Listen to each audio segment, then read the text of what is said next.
Hi everyone, I am Rachel Colton of RNC, and today I'm going to be showing you how to make some simple macrame coasters that will turn out like this using an alternating square knot. So what you're going to need to make these coasters is your macrame string or rope. I'm going to be using 4mm single strand cotton string in coral. This is from modernmacrame.com. The other thing you're going to need is something to secure your coaster to while you're working. What I like to use is a long dowel rod that's suspended from 2 hooks on the wall. And you can see I have one hanging here right now that I've already almost completed. When you're done making your coaster and you're ready to trim the ends, you can see this one's gonna have to be trimmed. I like to use a paint stir stick so that I get a consistent length on my fringe on the ends, and then some sharp scissors. So let's get started. So the first thing we need to do is we need to cut our string to make our coaster, and I like to use 10 strands for each coaster. It has to be an even number for the square knot, so depending on how wide you want your coaster to be, that'll determine how many strings you need. So to measure these, what I do is I take my string and I just hold it in one hand, stretch that arm all the way out, and then pull the string over to my opposite shoulder, and I find that that's a pretty good length. You will get some extra, but you need that for knotting. And when I measured this, it turns out to be about 40 inches. So you can play around with the length and see what works for you. And then once you have your first one cut, just cut 10 more per coaster. Once you have all 10 of your strands cut out, you need to secure them to your dowel rod. So what you're going to do is take each string, find the 2 loose ends, match those up, and then find the center, which will now have a loop. You're going to take that loop and you're going to go over and behind your dowel rod. And then you're going to take the loose ends, you're going to put them through the loop, and then you're going to pull down and tighten that up onto your rod, and this is called a Larks head knot. So match up your loose ends, find the center of your string, which now has a loop, take the loop over the dowel rod, then pull the loose ends through and tighten for a Larks head knot.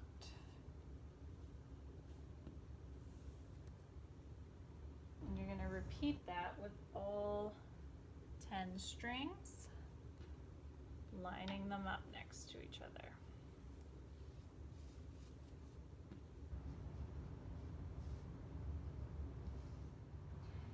If you don't have a place where you can put hooks in your wall, or you don't have a long dowel rod, what you can do instead is you can use a clipboard. This is a mini clipboard, and just a small dowel rod. And then what you would do is secure all of your strands to the dowel with the Larks head knot, and then you'll secure that onto the clipboard.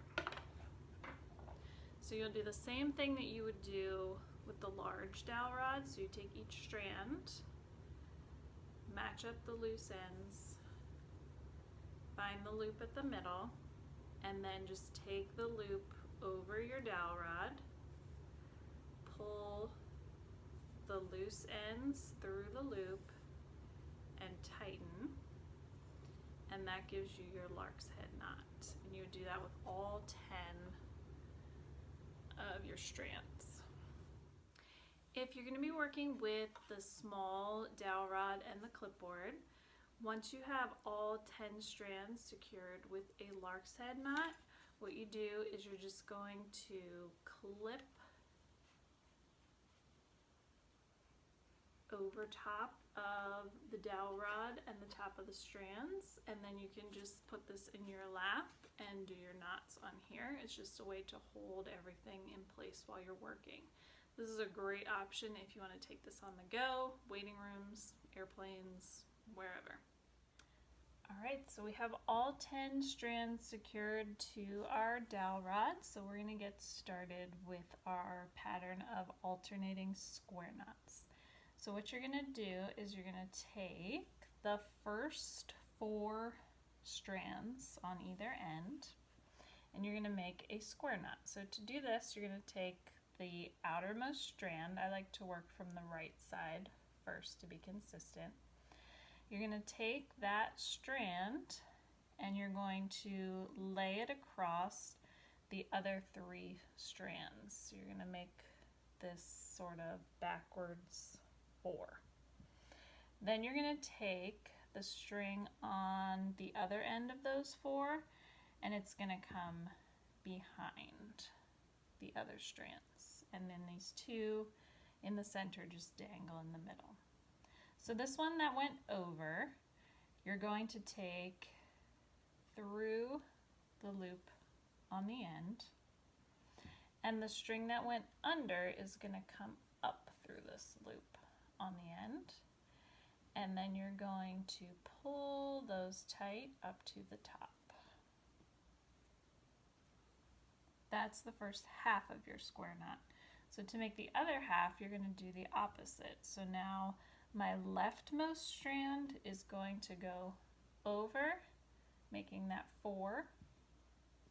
My rightmost strand now goes behind. And where you have these 2 loops on the end, the strand that went in front now goes back through, and the strand that went behind comes up through that knot, or that loop, sorry. And then you just pull that tight to the top and you have your first square knot. So what we're going to do is we're going to keep making square knots all the way across. So we're going to take the next 4 hanging strands, take the rightmost string of those 4, lay it over top the others, take the leftmost string and that's going to come behind the others. The one that went in front comes back through the loop.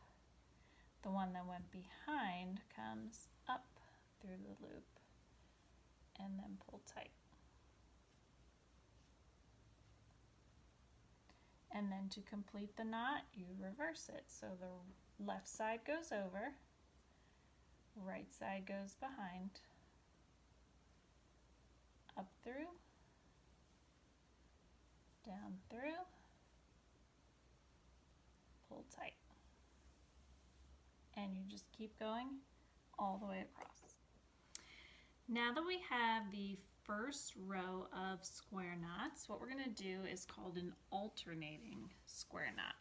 So we're going to take the first 2 hanging strands and we're going to skip over them. And we're going to take the next 4. So they're sort of in the middle of these 2 square knots on the top. So then you're going to repeat right over, left under, up through, down through, pull tight, and you can tug on those middle strands, then left over, right under, and pull through, and then make any adjustments. So now for your second row, your square knots are going to be in between the ones on the first row. So now you just continue with the next 4, over, behind, up through, down through,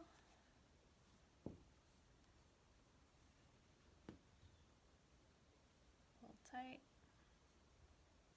reverse for the second half of your square knots,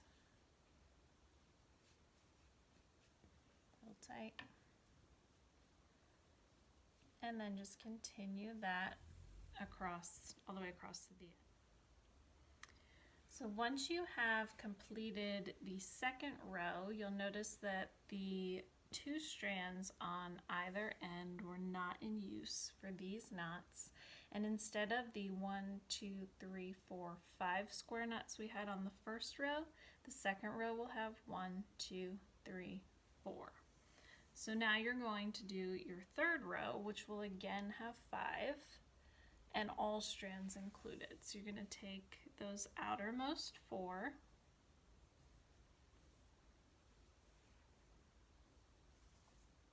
to make your first square knot. And you'll notice you get sort of this little loop on the end, so you just want to kind of make this square knot parallel to that first one by leaving a little bit of that space on the end, and then pull tight, and you'll get the hang of that the more you do your macrame. And then just continue that row all the way to the end.